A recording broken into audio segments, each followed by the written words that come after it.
You know, we know the pandemic and Russian war in Ukraine and inflation created enormous pain and hardship all across America. It's true for every major economy in the world. But we took aggressive action that brought prices down.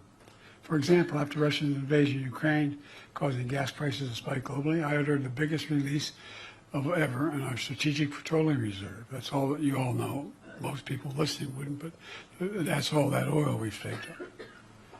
And we challenged the oil and gas companies to take their record profits and invest more in production. Invest more in production.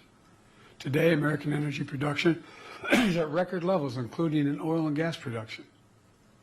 Gas prices are down to $3. $3, below the price before Russia's invasion. In addition, we've successfully pushed back all the oil released at a much lower price, and we've refilled the facilities, making the taxpayers in the process $3.5 billion. Brought it out, got it back, a hell lot cheaper to fill it back up. Now inflation is coming down faster than almost anywhere in the world in advanced economies.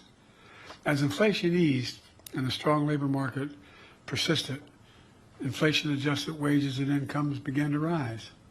Average after-tax income is up almost $4,000 than prices on average for average Americans. 80% of working-age Americans have jobs, near a multi-decade high. We're creating a record jobs. 60% of all Americans who chose to pursue a four-year degree, who chose not to pursue a four-year degree. With our historic backing of union, public support for unions is the highest it's been in more than half a century. And the labor movement is expanding and changing, and new companies are in industries. Here's why it's important for all workers. I asked the Treasury Department when I was pushing for union expansion to do a study. They found that when union wages go up, everybody's wages go up across the board. It matters.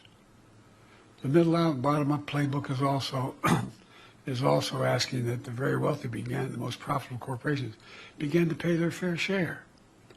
I won't use the usual site that's used. We got 1,000 billionaires in America. Their average federal tax is 8.2%. Anybody want to trade with them? Well, look, my predecessor's $2 trillion tax cut overwhelmingly benefits the very wealthy and the biggest corporations, delivering tax cuts to the top 1% worth more than 50 times the tax cuts that went to middle-class families, you see. My approach is leading to better results for everyone. I kept my commitment that no one, and it didn't make me very popular with Democrats, no one earning less than $4,000 a year would see $400,000 a year would pay an additional single penny in additional taxes. No one. Not only I fought hard to expand the child tax credit for working families, but cut child poverty nearly in half.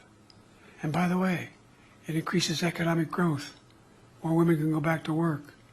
More women can grow the economy. Expanded tax credits to make health insurance more affordable for millions of Americans enrolled in the Affordable Care Act. By the way, the other team tried to get rid of it, 51 votes, okay? After a decade of severe underfunding, I fought hard to make the IRS have a budget with enough personnel and technology. And it's awful hard. It's easy to go after my taxes, not a problem. You know, and I make a good living. You pay me a lot of money as a president. But for the very wealthy, it's awful hard. You need more personnel. And guess what? We finally, after the fight, got more personnel. Never did I think I'd be fighting to get more tax collectors. We got more folks in the department. Result, the IRS has already collected over $1 billion in unpaid taxes from the super wealthy that had not been paid in the past.